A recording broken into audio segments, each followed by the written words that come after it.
أصدق الحديث كتاب الله وخير الهدي محمد صلى الله عليه وسلم. اللهم افتح لنا أبواب العلم واكرمنا بنور الفهم وسهل أخلاقنا بالحلم. اللهم يسر ولا تعسر فإن تيسير وكل عسير يسير عليك. Hadirin sidang jamaah salat maghrib rahimani wa rahimakumullah. Alhamdulillah segala puja serta syukur selalu dan senantiasa kita panjatkan kehadirat Allah Subhanahu wa taala. Kita berharap dan berdoa semoga kita semua selalu dalam penjagaan Allah, dilindungi dan dijauhkan dari berbagai macam mara bahaya dan musibah. Serta kita doakan saudara-saudara kita yang telah ataupun sedang ditimpa musibah, semoga Allah tambahkan kesabaran dan dijadikan musibahnya itu sebagai pelebur segala salah dan khilafnya selama kehidupan di dunia ini.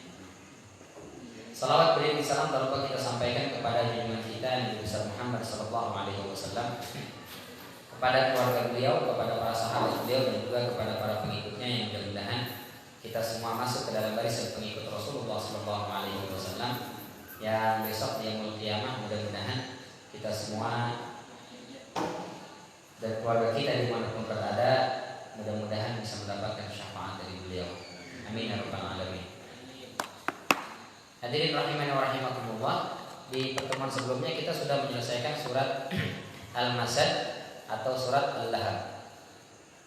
Maka sekarang kita lanjut ke surat berikutnya yaitu surat An-Nasr.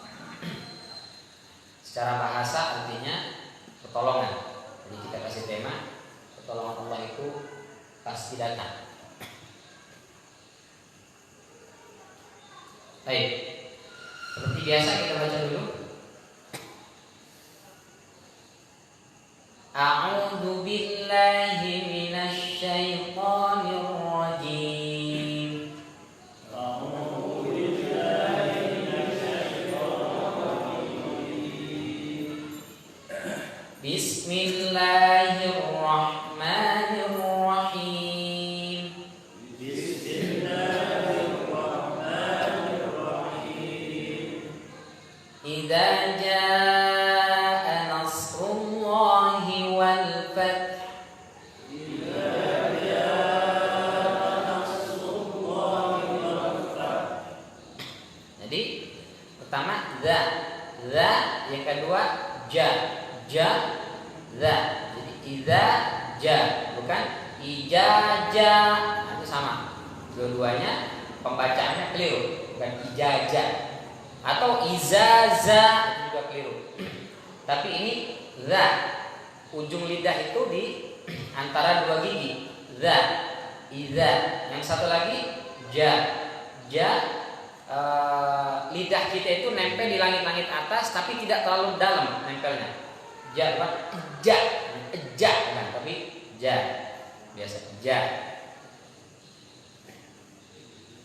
Biasanya kalau sudah sampai huruf zai itu suka ketukar sama jim. Ja, jadi zai, za, idza ja. Yang berikutnya sa itu selalu kita sampaikan dia bukan huruf bibir. Sa bukan huruf bibir. Yang huruf bibir itu ba, ma, wa. Ada sebagian yang memasukkan fa, tapi ada sebagian lagi mengatakan fa tidak masuk karena dia masih huruf gigi. Fa. Jadi ma, ba, wa itu huruf bibir. Selainnya itu bukan. Maka ketika kita membaca sa, bibir nggak perlu ikutan. Ada sebagian yang baca sa itu bibirnya dipakai. Kayak ihdinas, bibir udah maju tuh. Kata bibir bukan gue ini, hurufnya bukan, apa diajak? Jadi nggak usah diajak dia bibir. Sa itu sa. Ah, seperti bacanya sa. Jadi lidah kita itu diturunkan ke bawah menyentuh gusi bagian bawah. Sa, bukan so. Ah, itu salah. Jadi kalau sa ini berbaris sukun nas, bukan nas. Boleh dia bibir maju ketika barisnya dhamma. Su. Nah, itu baru maju dia karena baris su. Tapi kalau dia barisnya a, fathah atau i, kasrah ataupun sukun, maka bibir nggak boleh maju. ihdinas sira bukan sira bisa lah. Ihdinas sira itu betul. Nasrullah bukan nasrullah, apalagi nasrullah. Ihdinas sirata itu udah salah, sirata. Sirata. Baik, sa. Memang sa ini termasuk satu di antara beberapa huruf yang agak sulit ya. Yang paling sulit itu dha itu lidah kita nempel di gigi geraham baik sebelah kiri ataupun sebelah kanan. Dha, nah itu agak susah. Yang kedua sa. Ada yang mengatakan za. Tapi yang paling sulit menurut saya sa. Baru setelah itu sin. Sin termasuk yang sulit. Baik. Nasrullahi wal fath. Nah, huruf haknya itu mesti terdengar. Wal fath minimal dengan telinga kita. Bukan wal fath. Enggak ada ahnya itu. Nah, itu enggak betul. Jadi wal fath f fath bukan wal fath. Orang Sunda katanya agak susah bilang huruf F ya. Masa orang Sunda nggak bisa bilang huruf F, itu fitnah gitu katanya. Fa wal fat. Kita ulangi. Idza jaa nasrullahi wal fath.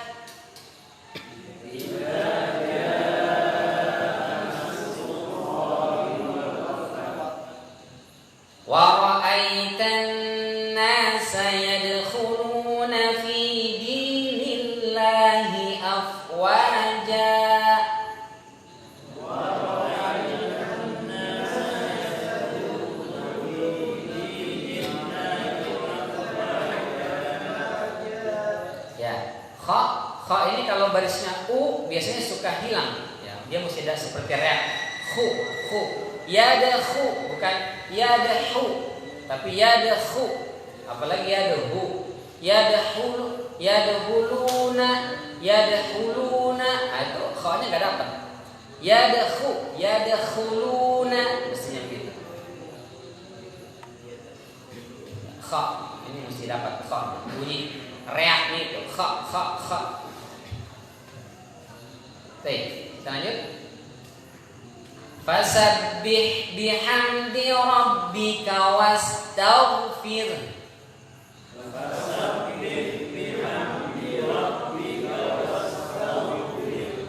Nah, ini kita sampaikan bahwa huruf gha itu bukan huruf qalqalah. Dha sama gha itu bukan huruf qalqalah, maka dia tidak boleh memantul. Jadi kekeliruannya membaca huruf gha ketika dia mati dua. Yang pertama dipantulkan wastaghfir mantul tagge. Yang kedua supaya tidak mantul disaktah sama dia. Ini enggak betul. Fasabbih bihamdi rabbika wastaghfir. Enggak mantul tapi ada saktah, berhenti sebentar. Wastaghfir. Nah, itu jadi juga sama keliru. Lalu bagaimana cara membacanya? Itu di ayun ya. Maka dia disebut dengan apa? Huruf isti'alah. Cara membacanya paling gampang itu dadanya diangkat. Wastaghfir.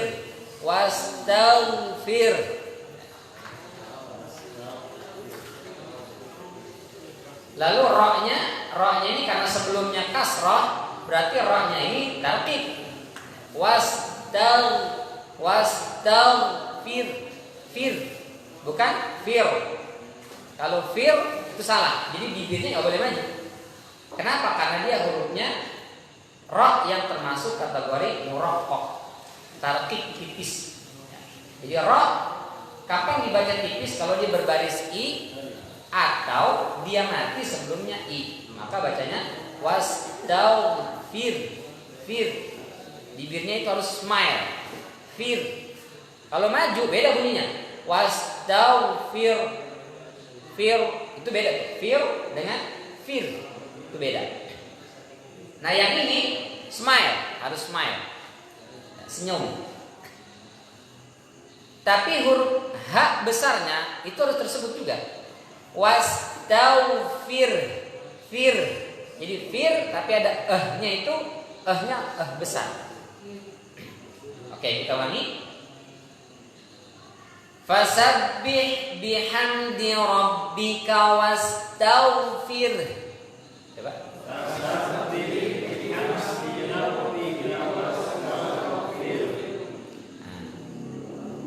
Innahu kana tawwaba.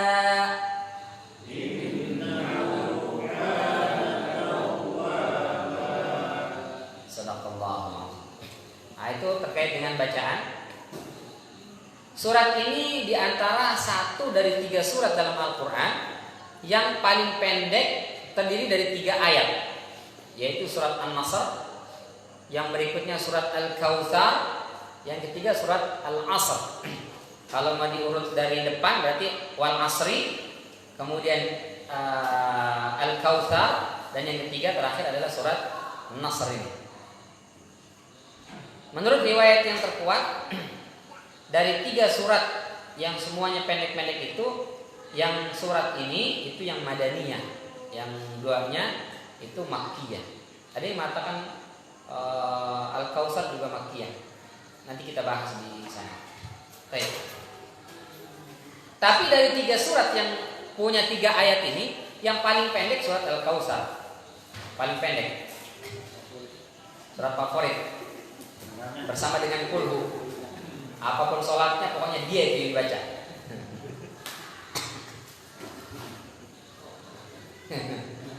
Surat favorit. Jadi sholat fardu lah kalau boleh, kalau saya sholat fardu pakai itu boleh. Cuma kecepatan. Kalau semua surat pakai itu, kalau maghrib boleh lah ya. Jadi memang aturan syariat agama kita ini sholat itu ya nggak boleh terlalu panjang, tapi juga jangan terlalu pendek. Dulu siapa namanya? Mu'adz bin Jabal itu sempat kena marah oleh Rasul Sallallahu Alaihi Wasallam karena terlalu panjang membaca surat di sholat Isya. Apa yang dia baca? Surat Al-Baqarah, Pak. Dari Alif Lam Mim sampai Fansurna 'alal qaumil kafirin, 2,5 juz. Maka ada yang akhirnya ngambek, ditinggal itu sholat. Itu oleh Rasul Sallallahu Alaihi Wasallam. Afattanun anta ya Mu'adz, kamu mau menimbulkan fitnah wahai Mu'adz karena kepanjangan. Tapi kalau kita sekarang gimana Ustaz? Jadi imam nggak boleh panjang-panjang. Jadi memang imam nggak boleh panjang-panjang, tapi ukuran panjang dan pendeknya bacaan imam itu bukan selera makmum. Karena kalau mengikuti selera makmum, kita maunya Al-Kautsar sama Qul aja udah itu, biar cepat kelar. Jadi ada aturannya kata para ulama. Kalau sholat subuh dan sholat zuhur itu dibaca adalah tiwalul mufassal. Jadi Al-Quran itu dibagi, yang pertama sab'ut tiwal, 7 surat yang panjang-panjang dari Al-Baqarah sampai dengan surat Al-A'raf. Setelah itu Al-Mi'un yang seratusan. Atau Al-Masani dulu, Al-Masani baru Al-Mi'un. Baru setelah itu terakhir itu namanya Mufassal. Mufassal ini ada yang mengatakan dimulai dari Al-Hujurat setaranya sampai surat An-Nas. Ada yang mengatakan Qaf. Jadi surat Qaf sampai dengan surat An-Nas itu disebut dengan Mufassal. Nah, untuk sholat subuh dan zuhur itu standar yang dibaca adalah tiwalul mufassal. Jadi ada mufassal ini terbagi 3. Ada tiwalul mufassal, ada qisarul mufassal, ada wasatul mufassal, dan ada qisarul mufassal. Ada 3. Nah, tiwalul mufassal itu dari surat Qaf, kalau yang mengambil surat Qaf, ada yang mengambil Al-Hujurat sampai dengan surat An-Naba. Jadi kalau imam baca ayat di sholat subuh atau sholat zuhur, setelah Al-Fatihah itu antara surat Qaf sampai dengan surat An-Naba, itu masih masuk kategori standar. Kenapa? Layarnya kurang oke. Sebelah nggak kelihatan. Oh gitu. Merakot gitu. kelihatan lah. Gak apa-apa biar saya yang diliatin, kata dia, penting lah saya yang diliatin. Kesini semua saya nggak diliatin nanti kan. Pindah.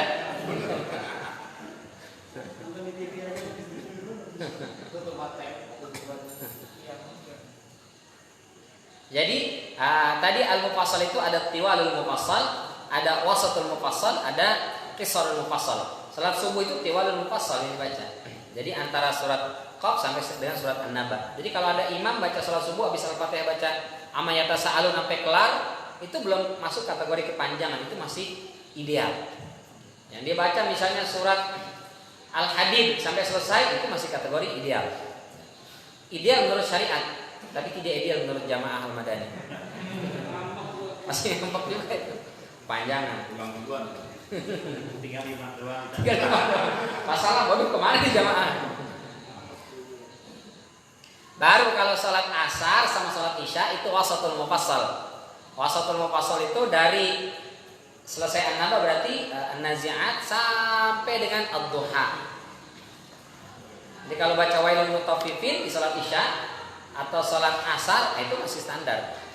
Kalau sholat maghrib baru itu namanya qisarul mufassal. Setelah ad-duha berarti al-insyirah, surat alam-nasyrah. Dari alam-nasyrah sampai dengan an-nas. Nah itu surat yang dibaca pada waktu maghrib. Boleh surat-surat itu atau surat-surat yang lain, tapi kadarnya kira-kira segitu gitu. Itu menurut standar. Tapi boleh sesekali dia di luar dari aturan standar boleh, karena Rasul pun pernah maghrib yang dibaca Yasin sampai kelar, Pak. Satu di rakaat pertama setelah Al-Fatihah baca Yasin sampai kelar. Kalau kita sampai Isya, Rasul bacanya cepat ya. Kalau kita baca Yasin udah sering banget, ya tetap bacanya masih lama ya. Dituturin satu-satu. Baik. Jadi surat An-Nasr ini ya, menurut Ibnu Abbas dan juga Ibnu Zubair termasuk Madaniyah. Madaniyah artinya diturunkan pada fase setelah baginda sallallahu alaihi wasallam hijrah ke Madinah Al-Munawwarah. Bahkan ini termasuk surat yang diturunkan di masa-masa akhir baginda sallallahu alaihi wasallam. Karenanya surat ini disebut dengan surat Muwadda'. Muwadda' itu artinya perpisahan. Wada'an. Wada'an itu berpisah dan gak ketemu lagi. Kalau berpisah untuk ketemu lagi, see you later. Bahasa Arabnya ilal liqa. Ilal liqa itu artinya kita pisah tapi ketemu lagi. Tapi kalau wada'an itu berpisah dan tidak ketemu lagi kecuali di alam akhirat. Maka istilahnya itu la taqul wada'an, walakin qul ilal liqa. Jangan kalian ucapkan wada'an, tapi ucapkanlah ilal liqa. Itu term dalam bahasa Arab lah ya. Kita nggak pakai itu insyaallah. Baik. Ini dalilnya saya kutip dari Ad-Dur al-Mansurnya Imam As-Suyuti. Wa akhraja Ibnu Abi Hatim, dikeluarkan oleh Ibnu Abi Hatim dan juga Ibnu Marduwai dari Ummi Habibah. Beliau semoga Allah meridainya, beliau berkata, "Lamma nazalat tatkala turun idza jaa nasrullahi wal fath." Surat ini, surat An-Nasr ini, qala Rasulullah sallallahu alaihi wasallam, kata Ummi Habibah, Rasul sallallahu alaihi wasallam bersabda, "Innallaha lam yab'ats nabiyyan illa ammara fi ummatihi syatra ma ammara an-nabiyyu nabiyyan madhi qablahu." Sesungguhnya Allah tidaklah mengutus seorang nabi kecuali dipanjangkan umurnya itu di tengah umatnya setengah dari umur nabi sebelumnya. Masa kenabiannya bukan umur keseluruhan nabi, tapi maksudnya umur masa kenabian. Jadi masa kenabian itu setengah dari masa kenabian sebelumnya. Itu kata Rasulullah SAW. Wa inna Isa bin Maryam, sesungguhnya Isa bin Maryam kana arba'ina sanatan fi Bani Israil. Nabi Isa itu 40 tahun bersama dengan Bani Israil. Karena Nabi Isa itu diutus jadi nabi dan rasul sejak wa yukallimun nasa fil mahdi wa kahla. Masih digendong itu sudah ngomong. Kamu siapa? Saya Isa bin Maryam. Saya Rasul Allah Subhanahu wa taala. Terus jadi masih digendong, masih bayi bisa ngomong. Itu Nabi Isa alaihissalam, untuk membantah tuduhan bahwa ibunya berzina. Jadi masyarakat di Palestina ketika itu, di Yerusalem sekarang namanya, itu memfitnah Siti Maryam, mengatakan bahwa dia berzina. Karena tidak mungkin seorang wanita hamil tanpa suami, tanpa laki-laki. Kata Siti Maryam, saya belum pernah, lam yamsasni bashar, belum pernah ada satu laki-laki manapun yang menyentuh fisik saya, apalagi sampai hubungan badan. Terus dari mana ini anak di kandungan? Dari Allah. Nggak masuk di akal. Difitnah.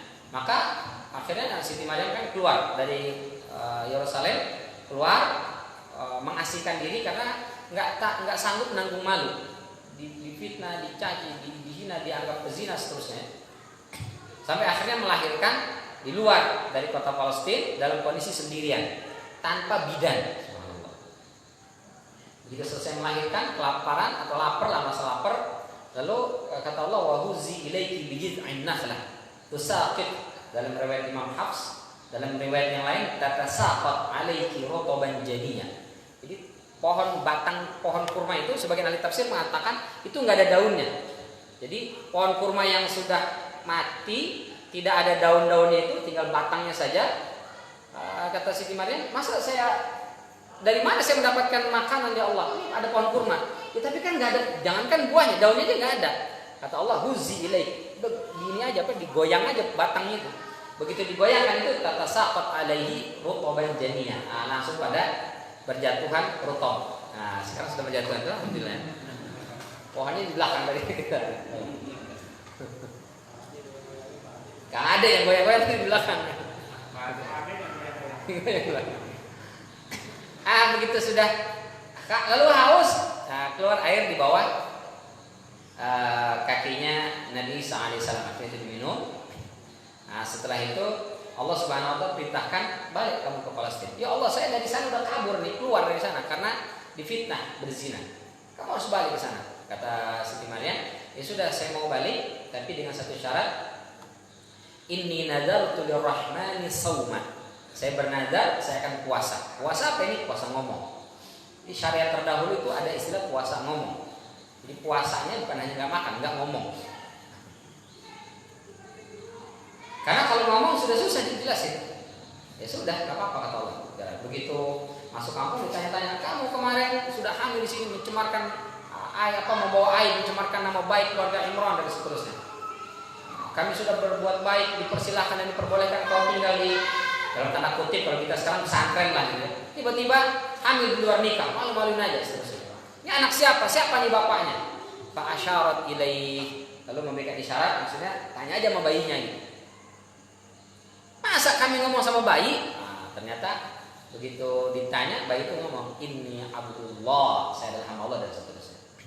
Nah, dari mayoritas ulama mengatakan Nabi Isa alaihissalam itu dari masa buayan itu sampai dengan beliau meninggal itu 40-an tahun usia beliau. Jadi usia 40 tahun selesai sudah, Allah angkat. Jadi Nabi Isa alaihissalam itu nggak lama bersama dengan Bani Israel, 40 tahun. 40 tahun lama apa sebentar? Lama. Tapi sebentar hitungannya. Karena usia 40 tahun meninggal atau meninggalkan, kan meninggal, ya, diangkat oleh Allah Subhanahu wa taala. Barrafa'ahullah. Allah angkat, meninggalkan. Ya, Syekh Ali Jabir berapa? 44. Ya, sekitar itulah. Sebentar. Untuk menyampaikan dakwahnya sebentar. Karena masa kanak-kanak meskipun Nabi Isa, ya tetap masa kanak-kanak tidak seperti masa dewasa. Jadi bersama dengan Bani Israel menyampaikan risalah dakwahnya itu yang kuat itu ya setelah usia-usia akhir baligh itu di atas 20-an tahun. Jadi sebentar dengan Bani Israel. Nabi Isa alaihissalam 40 tahun. Wa hadhihi li, kata Rasulullah. Nah, ini saya sekarang 20 sanatan, 20 tahun. Karena setengah dari Nabi sebelumnya. Nabi sebelumnya Nabi Isa alaihissalam 40 tahun bersama dengan Bani Israel berdakwah. Maka Rasul sallallahu alaihi wasallam hanya 20 tahun. 20 tahun apa ini? Masa berdakwah Rasulullah, bukan usia beliau. Usia beliau kan 63 tahun. Jadi cuma 20-an tahun. Wa ana mayyitun fi hadhihi sana. Maka saya akan meninggal di tahun ini. Kapan meninggalnya enggak tahu. Pokoknya tahun ini saya meninggal. Fabakat Fatimah. Maka Fatimah menangis. keluarga Rasulullah itu cuma tinggal berdua aja. Istri dari Bunda Khadijah maksudnya sudah meninggal, anak-anaknya meninggal. Zainab, Ruqayyah, Ummu Kulsum meninggal. Apalagi yang laki-laki, Qasim, Abdullah, Ibrahim masih paling tua ya 2 tahun, meninggal semua.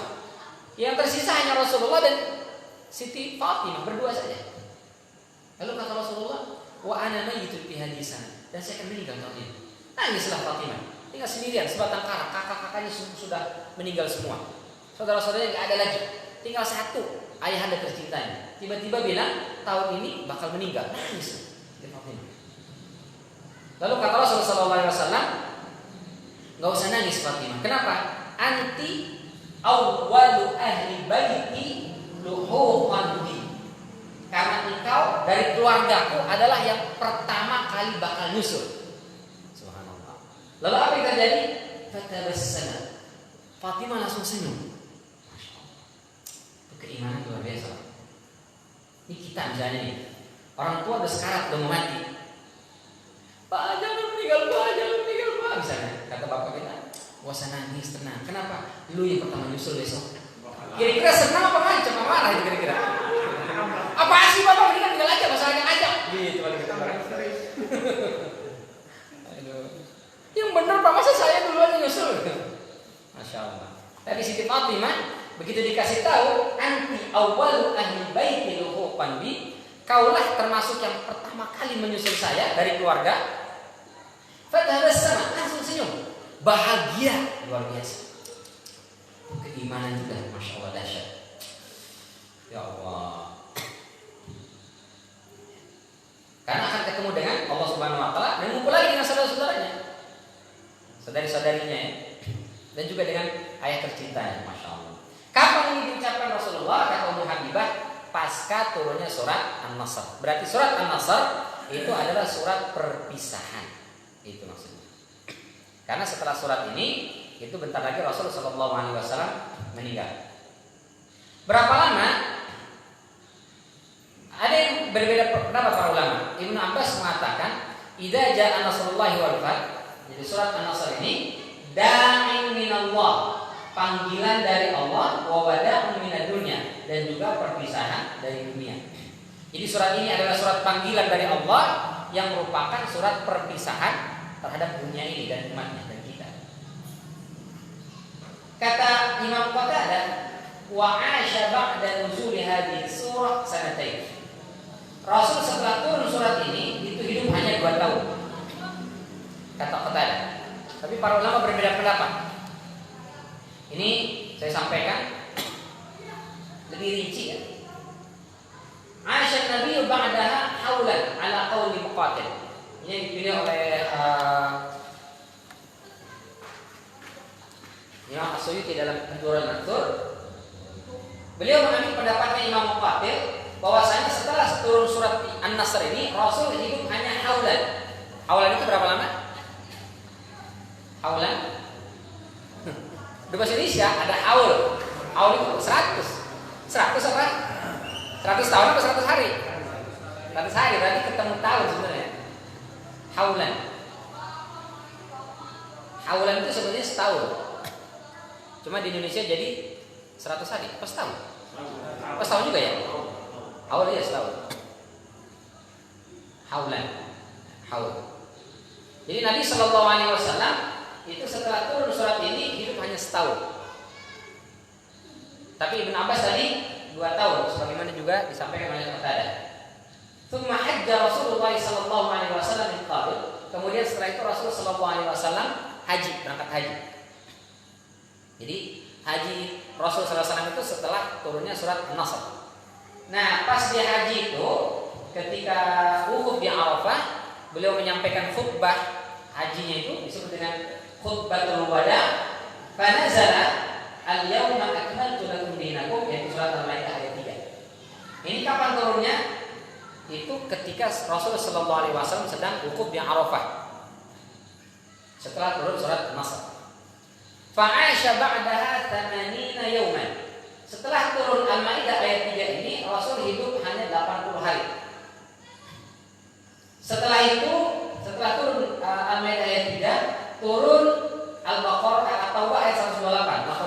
rasulun min anfusikum azizun 'alaihi ma 'anittum harisun 'alaikum bil mu'minina raufur rahim. Itu turun setelah al-yauma akmaltu lakum dinakum. Lalu fa'asha ba'daha 35 yawman.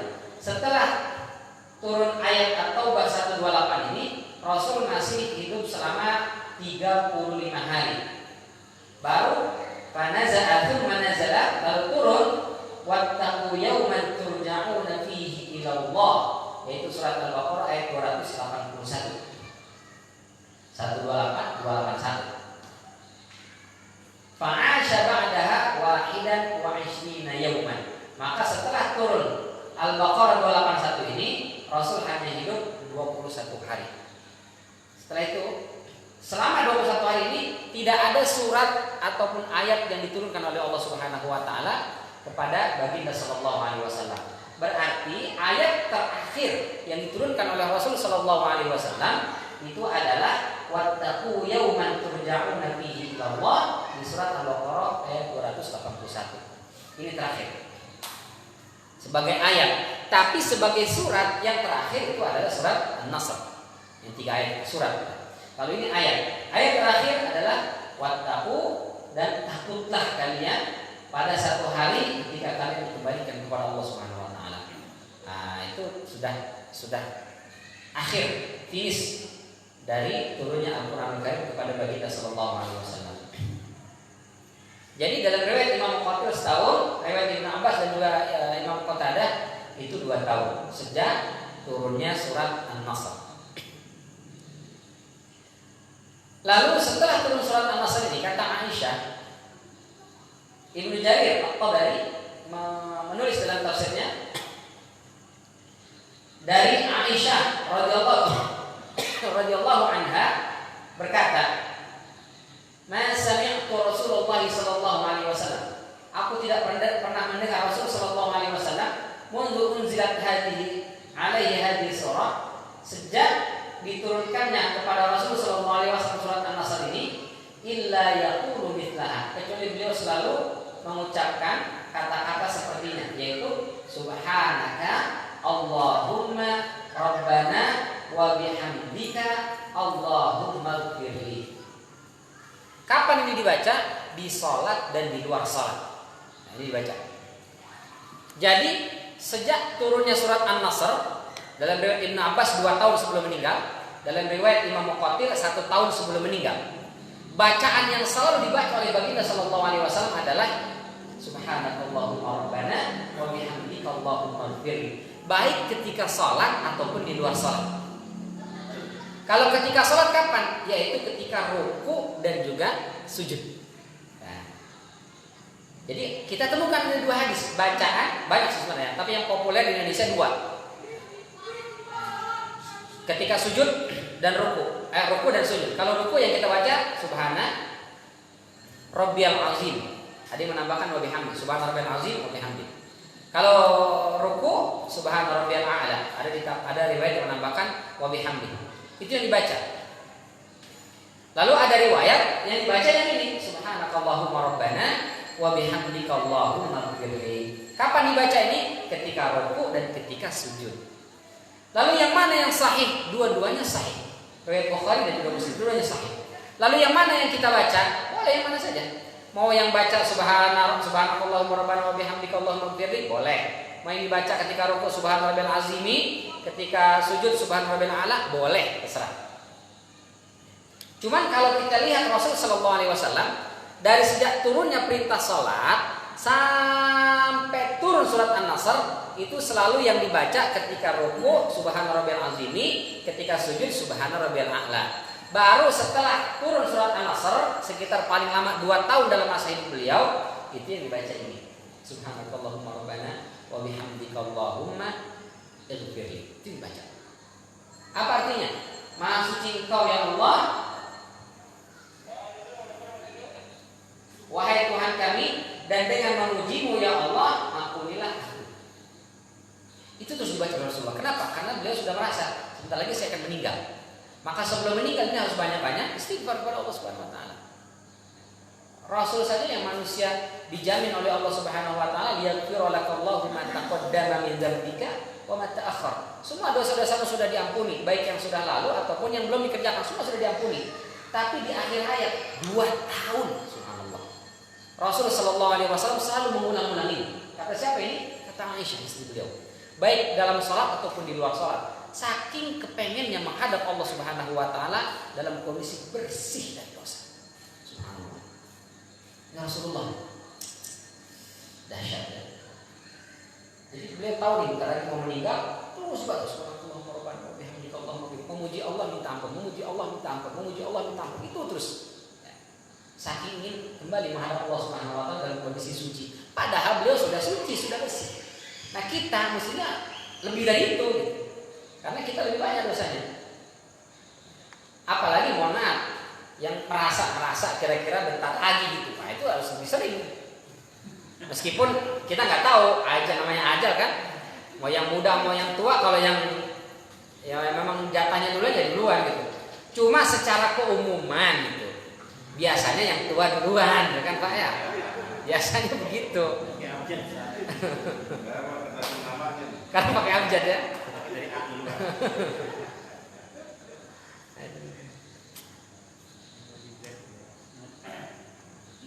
Masya Allah.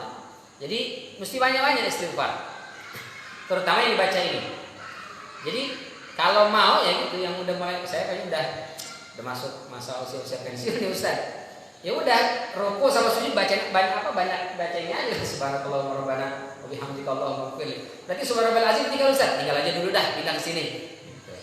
Kalau masih muda enggak apa-apa, subhanallahil azim wa bihamdi, subhanallah wa bihamdi. Kalau udah kesebut sedikit ini baca nih Pak. Mengikut Rasul sallallahu alaihi wasallam.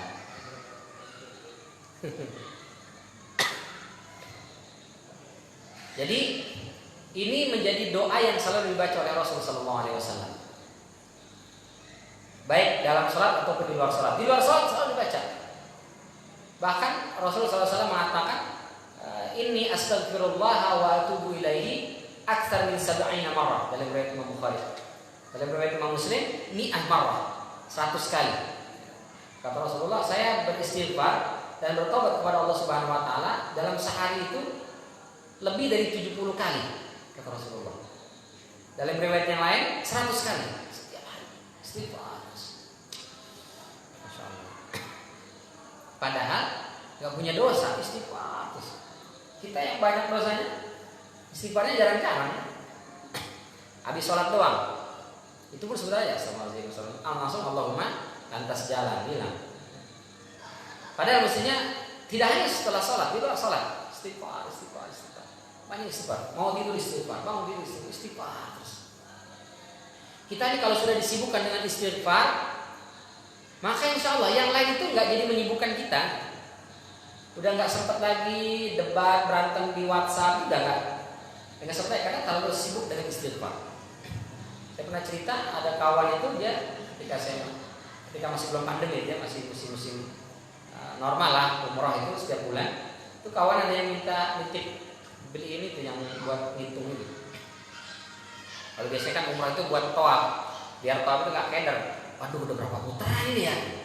Nggak kelar-kelar. Kalau pegang itu, oh iya baru kelima nih, baru keenam ketujuh selesai. Itu dipakai. Katanya buat apa Ustaz? Anda buat zikir, istighfar sama selawatan gitu. Kok pakai itu? Iya biar kehitung. Pakai tasbih nggak cukup Ustaz? Tasbih cuma 100 gitu. Subhanallah. Tasbih cuma 100. Loh, antum memang nggak Ustaz? Anak target Ustaz. Jadi mau baca istighfar itu dengan salawat setiap hari itu 5.000. Padahal beliau sangat sibuk luar biasa. Saya tahu kesibukannya Masya Allah. Dalam sehari 5.000. Dahsyat. Jadi kita kalau kata para ulama kita dulu itu memang mestinya kita berprasangka baik dengan orang, karena kita nggak tahu orang itu punya amalan apa ya. Boleh jadi dia kelihatan ibadahnya biasa-biasa saja, tapi ternyata boleh jadi dia punya amalan istighfar itu setiap hari bisa 5.000 Pak.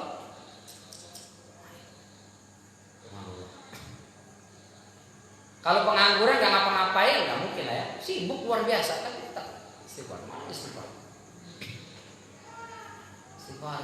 Padahal masih muda. Alhamdulillah sih masih hidup sampai sekarang ya. Masalah. Tapi subhanallah.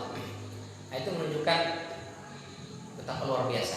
Dan ternyata memang istighfar itu di antara cara supaya atau wasilah ya, supaya Allah hindarkan kita dari berbagai macam musibah dan mara bahaya.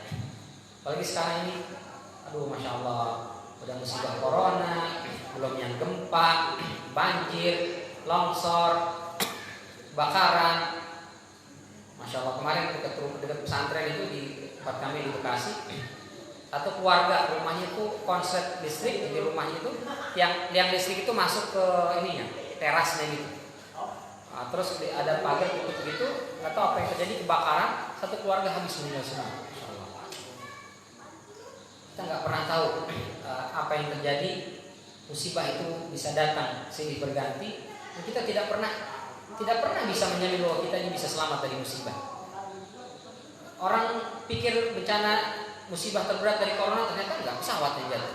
Orang ketakutan pesawat, ternyata banjir, takutan banjir, longsor, macam-macam. Orang takut longsor, takut banjir, gempa, apa saja datang dihadirkan oleh Allah Subhanahu Wa Taala. Maka kita butuh perlindungan dari Allah Subhanahu Wa Taala. Manusia tidak ada yang bisa melindungi kita. Nah, bagaimana cara supaya dapat perlindungan? Dengan cara istighfar. Kata Allah dalam surat Al-Anfal ayat 33, "Wa ma kana Allah mu'adzibahum wa anta fihim, wa ma kana Allah yu'adzibahum anta fihim, wa ma kana Allah mu'adzibahum wa hum yastaghfirun." Allah tidak akan mengazab mereka selama engkau ya Rasul berada di tengah-tengah mereka. Dan Allah tidak akan mengazab mereka selama mereka yastaghfirun, senantiasa mengucapkan kalimat-kalimat istighfar. Jadi orang yang banyak melantunkan kalimat istighfar itu yang insya Allah akan diselamatkan oleh Allah Subhanahu Wa Taala dari berbagai macam musibah dan mara bahaya. Maka kita butuh perlindungan Allah. Gimana Ustaz caranya supaya dapat perlindungan Allah? Banyakin baca istighfar. Ustaz, saya sudah banyak banget istighfar, 1000 Ustaz tiap hari, tapi tetap kena musibah. Maka musibahnya itu berarti merupakan rahmat, karena musibah itu adalah rahmatnya Allah untuk orang beriman dan hukuman Allah untuk orang-orang pelaku dosa dan maksiat. Kita sudah ikhtiar, sudah melakukan ketaatan dan ketakwaan kita kepada Allah, kita sudah tawakal dan kita sudah selalu membaca istighfar, tapi masih kena juga, maka itu adalah rahmat Allah untuk kita. Karena Allah sedang membersihkan kita dari berbagai macam dosa dan kesalahan, sehingga ketika meninggal, wah itu meninggal dalam kondisi bersih dan husnul khatimah, masyaallah. Baik, jadi surat An-Nasr ini itu menjadi zikir yang selalu dibaca oleh Rasulullah SAW, baik ketika sholat ataupun di luar sholat. Nah, ini boleh kita teladani, kita praktekkan dalam kehidupan kita, baik dalam ibadah sholat kita maupun di luar sholat kita. Baik, berapa menit lagi ada? 2 menit lagi. Nah, berarti belum bisa masuk ke ayat. Baik, jadi itu pengantar dari surat An-Nasr, seputar surat An-Nasr. Barangkali sebelum itu ada yang ditanyakan, ditambahkan atau diluruskan jika saya keliru pada tafadhol.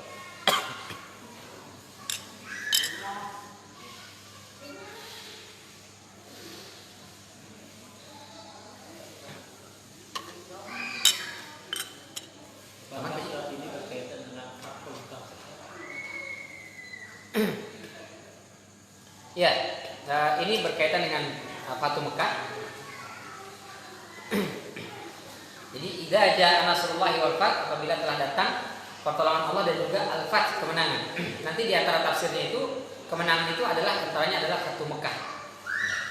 Ada juga yang mengatakan kemenangan selain Fatu Mekah, jadi kemenangan-kemenangan.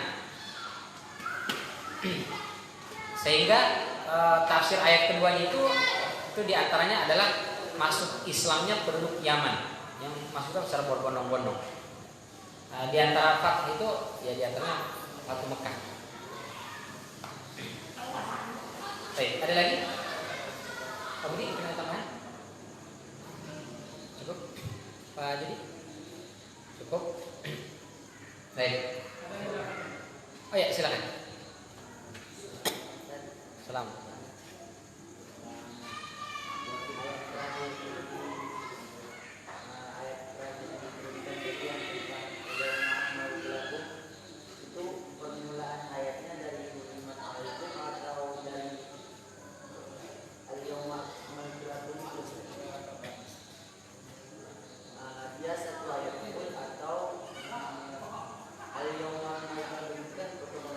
potongan dari atau dari hurimat alaikum ya, dari awalnya.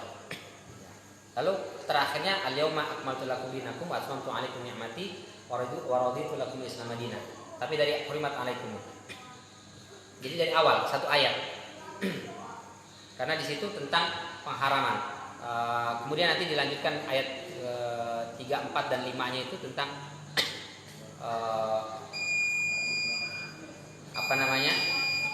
yang baik-baik dilarang, yang baik-baik yang dihalalkan dan yang buruk-buruk dilarang. Di antaranya adalah wat'amu makanan ahlu kitab itu halal untuk kita dan seterusnya. Itu barangkali ya. Allah besar. Baik, mudah-mudahan Allah Subhanahu wa taala selalu menjadikan kita sebagai hamba-hamba yang taat beribadah kepada Allah Subhanahu wa taala. Dijauhkan kita dari berbagai macam mara bahaya dan musibah. Selamat kita di dunia ini, selamat pula besok di yaumul mahsyar, dan mudah-mudahan kita dimudahkan melangkahkan kaki kita masuk ke dalam surga Allah Subhanahu wa taala. Barangkali bisa kami sampaikan. Terima kasih atas segala perhatian. Mohon maaf apabila ada kekeliruan dan kekurangan. Kita tutup dengan hamdalah dan kafaratul majlis. Alhamdulillahirabbil alamin. Subhanakallahumma wa bihamdika asyhadu an la ilaha illa anta astaghfiruka wa atubu ilaik. Billahi taufiq wal hidayah. Assalamualaikum warahmatullahi wabarakatuh.